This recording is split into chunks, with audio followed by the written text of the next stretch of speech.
I'm really excited about today's video.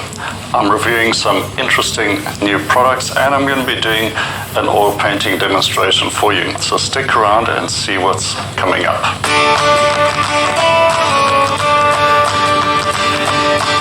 Okay, first off, the most exciting new product that I've got my hands on, and something I've been wanting for a long time, but it was a real struggle to find. Fortunately, my friends at artsavingsclub.co.za have started to stock water mixable oil paint, and I'm going to be looking at these. This is De La Rowney's Georgian water mixable oils, and if they work out fine, it's going to be a major improvement to all those artists, especially here, who are looking for something without solvents. So I'm going to be having a look at these and checking them out for their workability and the intensity of pigment and how they handle with a little painting demonstration. And I'm going to be doing the painting on another De La Rowney product. They really are coming out with some great things. And this is some oil painting paper. Very handy to have. I normally use paper with some gesso on or some card, and that works fine too. But this is reasonably priced and it comes in these pads. Now that's really great when you're pressed for time and you can just do some work or a quick study on one of these. And then finally, an unsung hero of someone who tries to do painting demonstrations is this masking tape. This is artist's masking tape because I'm really sick and tired of that cheap masking tape that keeps peeling off and I have to keep trying to push it down and get it to stick. So artist masking tape, I'm going to use that as well and see hopefully things go okay and we got something at the end of it that might be suitable. But who knows, it's mainly just to demonstrate an oil painting sketch, something I do for fun, and also in preparation for larger painting. So today I'm going to paint a landscape based on the sort of Eastern Cape landscape that I'm familiar with, and it's all about light and shapes, and just something that can suggest maybe the sort of light-filled landscapes that you may be used to if you've been through this area. And as a bit of inspiration, I'm working from against dark, warm and cool color. So nothing too complicated, and let's have a go and see what happens. So let's have a look at the palette and I'll tell you what I'm using. Let's get a little bit closer so you can see what's going on.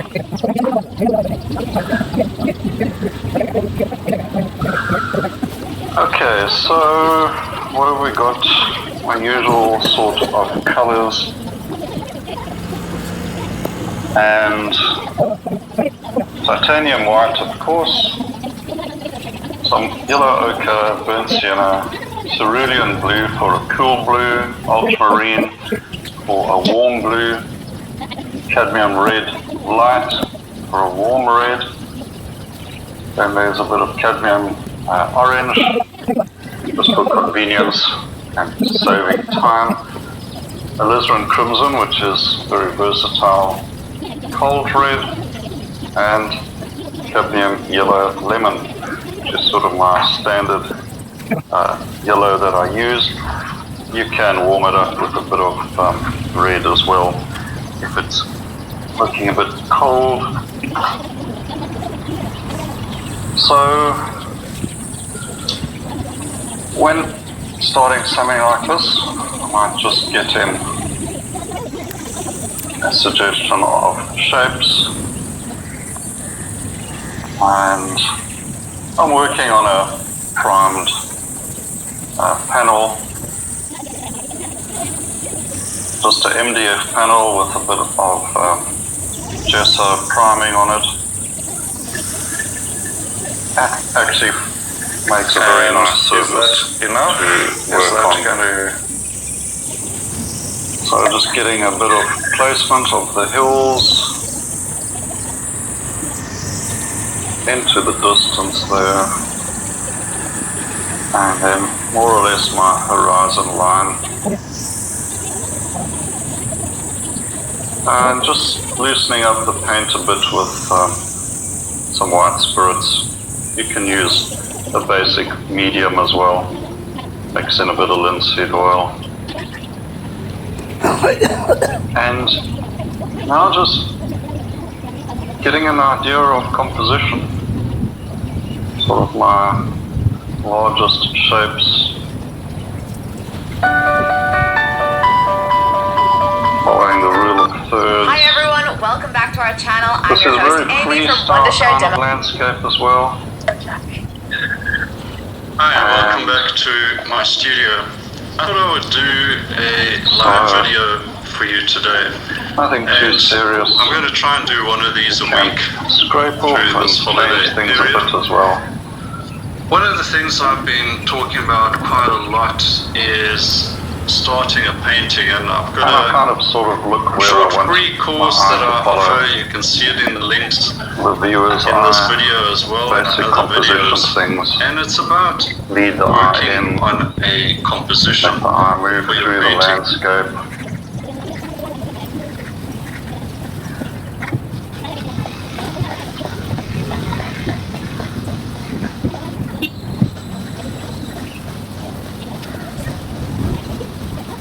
Okay, so that's more or less a plan.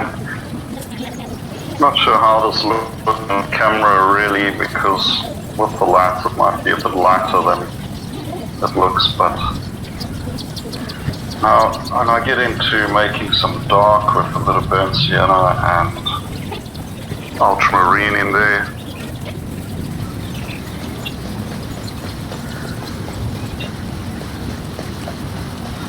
the main dark shapes that sort of hold things together.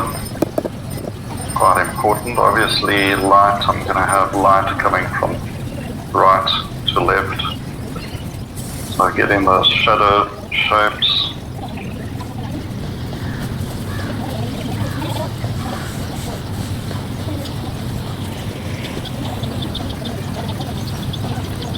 And the actual shadows that join other shapes together.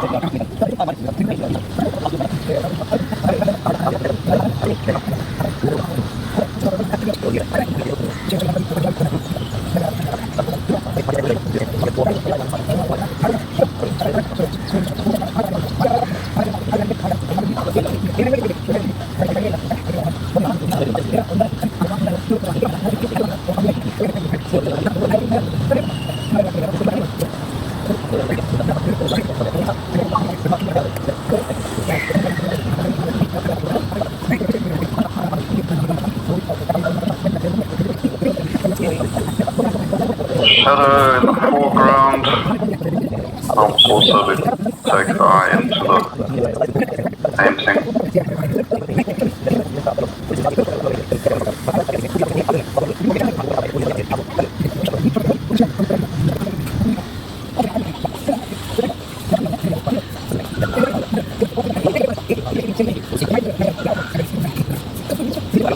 Okay, I think we need to get into the sky. Get those shapes in.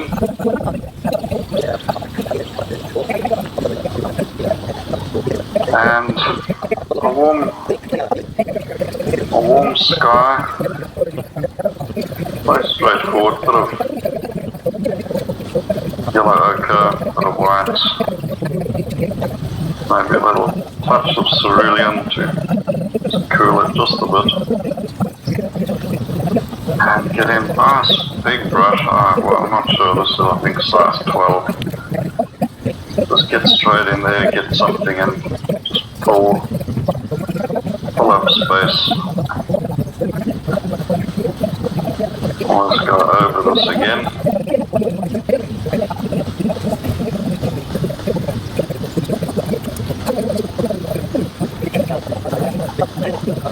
Maybe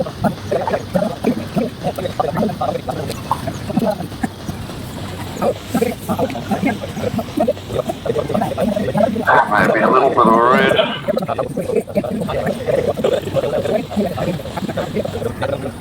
And you can come back in and get in some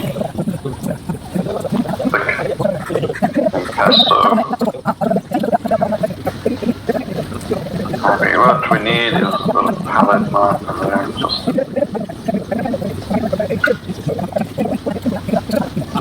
get a bit of thick paint working.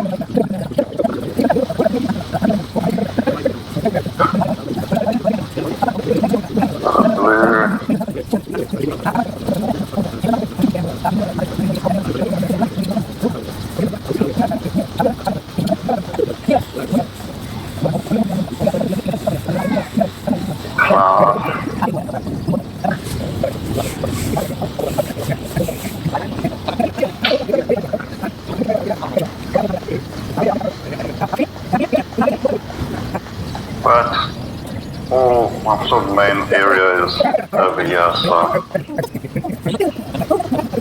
we'll put in the thicker paint in there.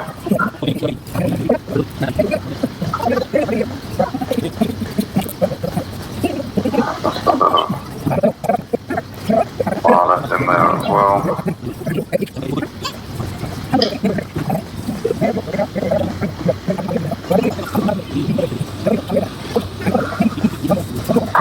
Okay,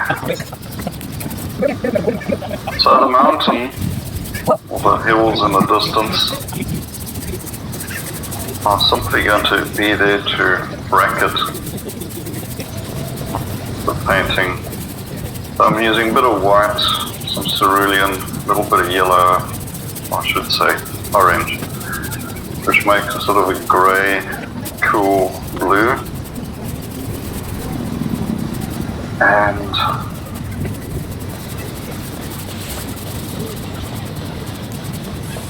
so it's quite the receding color, but I can add some highlights, can warm it up.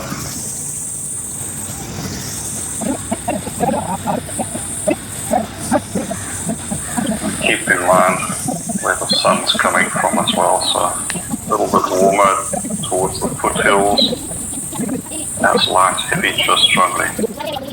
So everything is very cool, pushed back.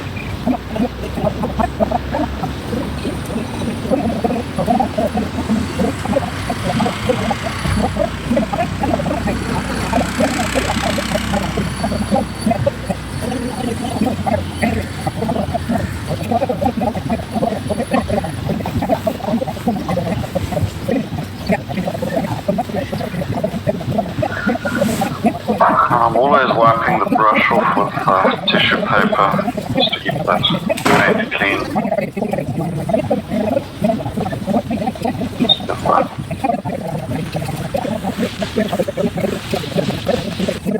Intimidating, and I must say it took me a long time to get comfortable with mixing color, and now it's become an intuitive process. But I had to battle my way along, and over this time I've learned a few tips and tricks. So I've picked 3 that are especially important. Except for one, they really cost you nothing, but make a huge improvement in your color mixing very quickly. So let's jump in and have a look at number 1. The first one is purchase a color wheel. Now, these do cost some money, but I'm going to make up for it with some inexpensive tips coming up. Alright, here's the color wheel that I recommend. This is made by the Color Wheel Company. It's very simple to use, but also very effective. You get the usual color layout of the primary colors, and also the complementary colors, and then the in-between. Yellow greens, yellow oranges, red violet. And what I like is that it really does teach you the warm range of colors and the cool range, and also at a glance how to get your complementary colors. And also these cutouts here, as you scroll around, will show you what happens when you add white to the color and add red and yellow orange, and you'll get this warm orange over there as well.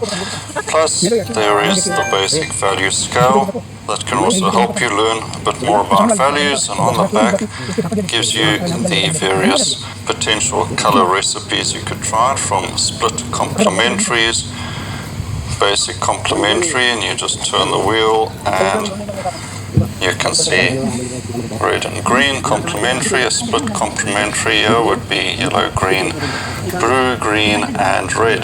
This is a little more advanced as you get into color mixing, but you'll have it on hand and you'll become aware of these colors a lot quicker. Number two is the fun part of learning how to paint color, and it's basically different kinds of ways to spot color. Let's have a closer look to show you what I mean. So what is color spotting? Well, color spotting is simply a way to figure out what a particular color is at a particular point on your subject. If you're working from a photograph, you want to be able to isolate a particular color and make sure you're getting it correct. A quick way to do it is here. This is on a ruler, and they usually have a hole over there, or you can even drill a hole and place that over the spot you want to try and pick out and not be distracted. And I've got that sort of bluish shadow color. Right, that's a little more fiddly.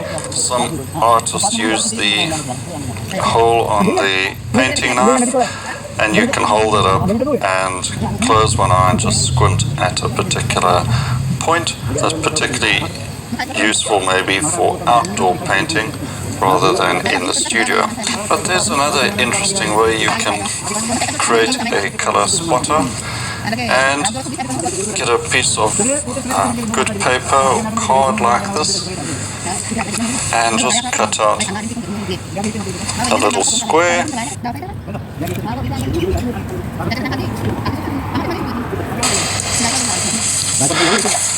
So now you've got a little square like that, which you can place on your photograph.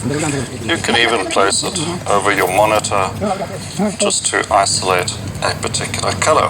A handy way to use this would be to teach yourself color mixing and isolate a spot there. There's that bright yellow, and you can put a piece of card next to it. Then get your brush and start mixing that color. And let's say just a bit of yellow and cerulean there.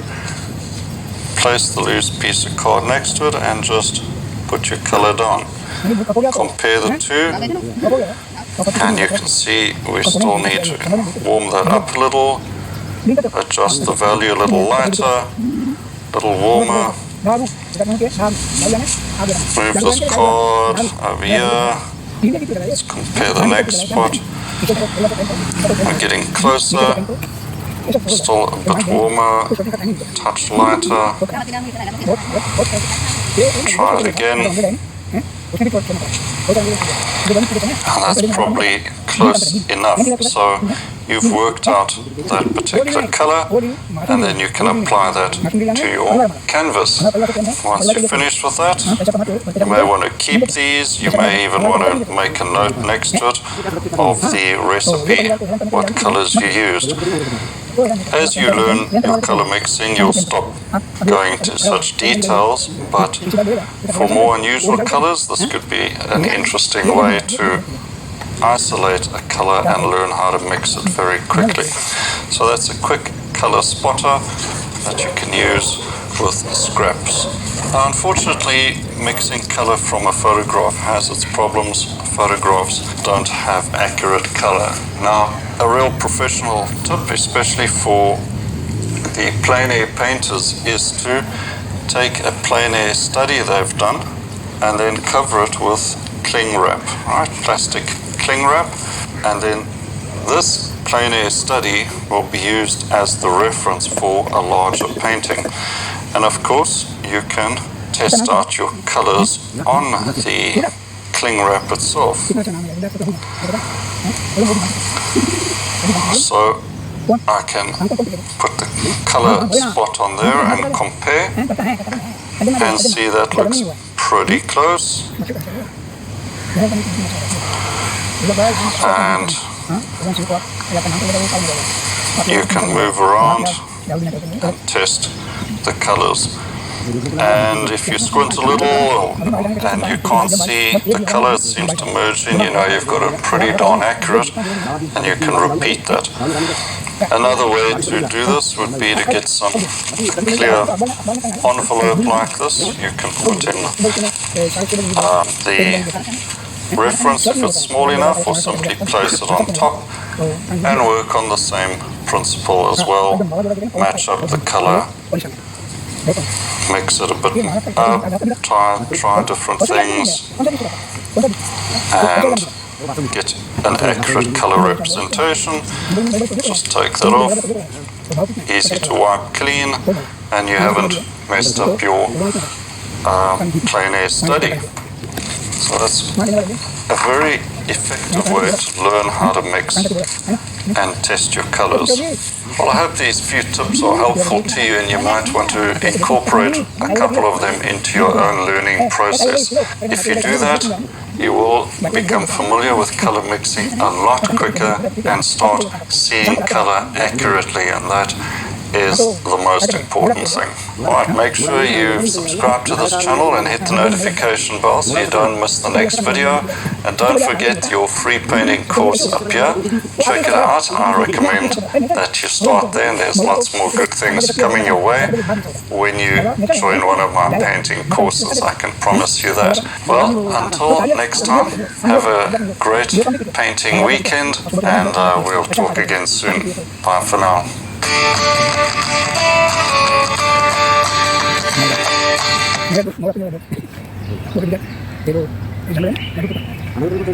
How important shadows are in my landscape paintings. Shadows, of course, give us the light in the painting, and that means the shadows help to show up the light, and of course we want to paint the light as well.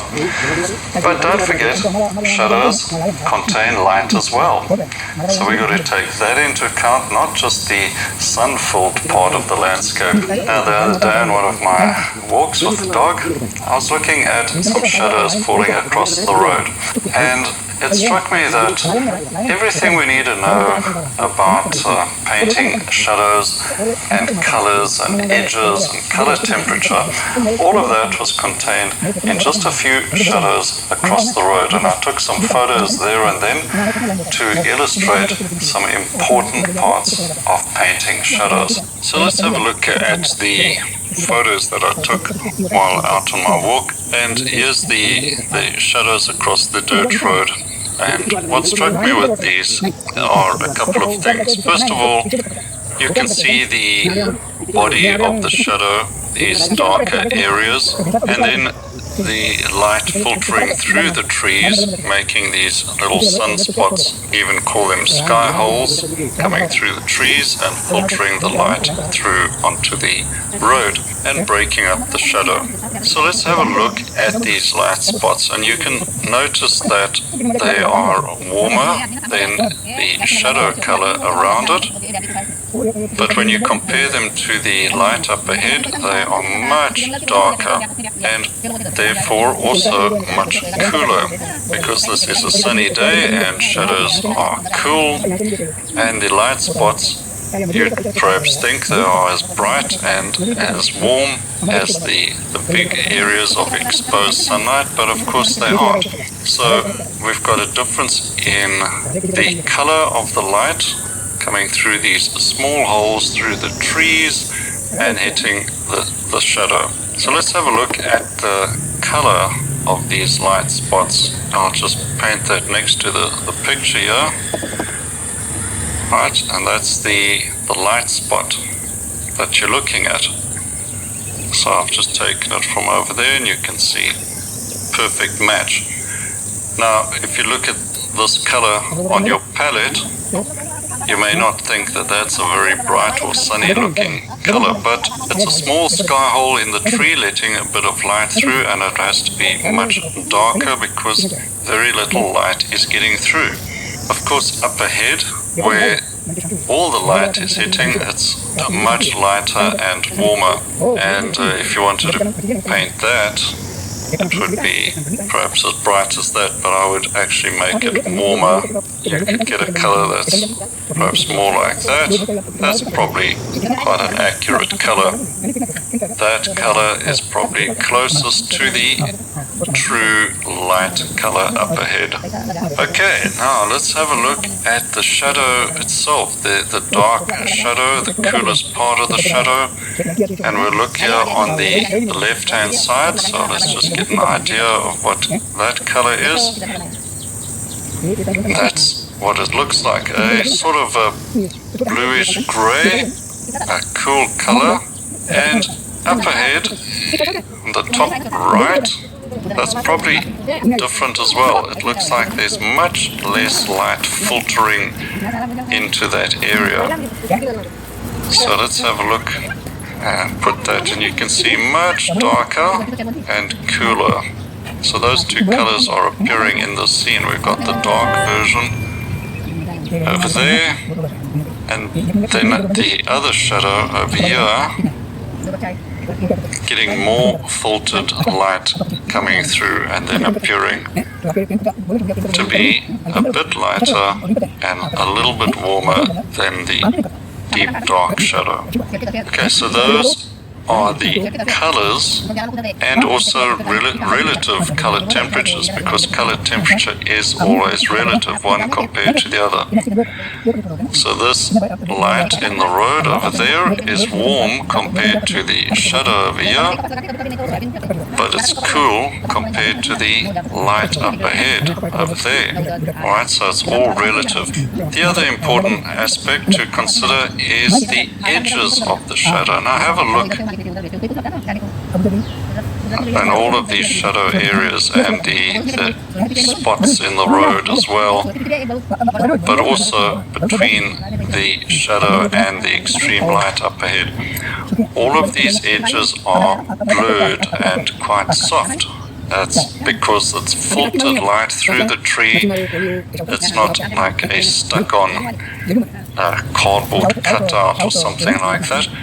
So you've got to paint these edges a softer, not only a softer edge by dragging the brush around, but it's also a different color. You can actually adjust the color and temperature. So the edge between the extreme light and the shadow is a different color itself. Let's have a quick look at what that would appear. Let's put it down here. So that is the transition color between the shadow and the extreme light. So let's put them all next to each other. Alright, so the shadow color, like so, and then the light, just estimation. So there's the light, and there'd be some intermixing there, just a little. That would then be the transition from shadow over there to transition to light.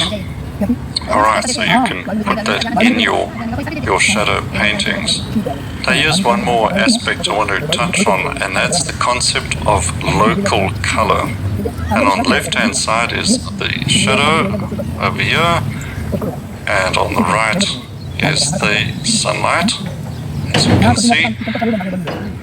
Now, what is local color? In essence, local color is the true color of the surface that is not being influenced by any particular light effect. So you'd ask yourself, what is the starting point, the base color of this road? And we're probably looking at something like a light yellow ochre. Right, so when you're looking at your palette and you pick a yellow ochre, you say, all right, so I've picked a light yellow ochre, and as a value and as a color temperature and all of those things, but mostly its objective color that would be pretty accurate. So that's your local color. Now, using that as your foundation or your base, you then influence that color through things like color temperature, like adding blue to turn it into a shadow, depending on what it is, how dark the shadow needs to be, and so on. And then you could paint your shadow color and transition into that light. And by understanding what the local color is, you know where to start in finding the correct temperature and value. If your shadow is going to become much warmer, you would add warmer colors to that local color and turn it into something else like that.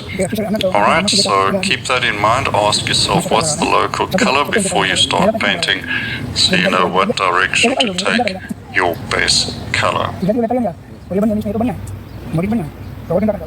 Fall into the trap of painting those shapes so that they look flat, right? Remember, a tree or a bush is a three-dimensional shape, has volume. We've got to try and describe that as best we can in a landscape. Now, some trees further away are going to be less detailed in that respect, and trees closer are going to look a little more three-dimensional. There's a bit more attention we can give to them. Now the problem comes in when we are looking at these shapes and we're seeing them as lights and darks. That's a good thing, but there's more to it than simply doing a light and a dark shape. We want to try also use the brush and variations in color value to suggest some volume.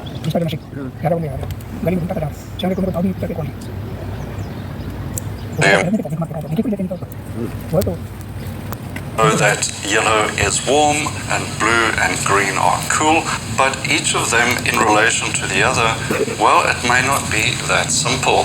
The red may be cooler than the yellow, and the green warmer than the blue.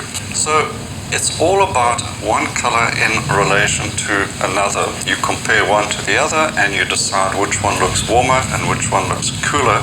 And if you can put them in the right place so they really work nicely together, the painting gets life and spark. So we've got to be aware of color temperature and start using it deliberately. So you build up your confidence with it, and eventually you'll be painting with an intuitive response to color temperature, and it'll just be happening almost automatically.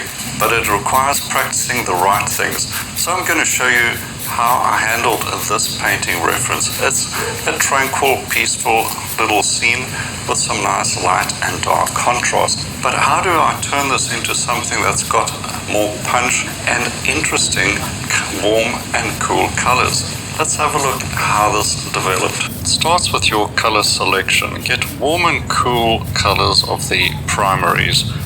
My cerulean blue is cool, ultramarine blue is warm, lemon yellow is cool, deep yellow is warm, and cadmium red light is warm, and alizarin crimson is cool. And these make for harmonious color mixes. Starting off with the cool darks, blocking those in with ultramarine blue, perhaps a touch of burnt sienna, even a little bit of yellow into that. But basically the cool dark shadow areas. And now warmer green by adding a bit of yellow, and that immediately creates a middle value warm. More yellow, and it becomes a lighter warm color. Warm in relation to the cool shadows.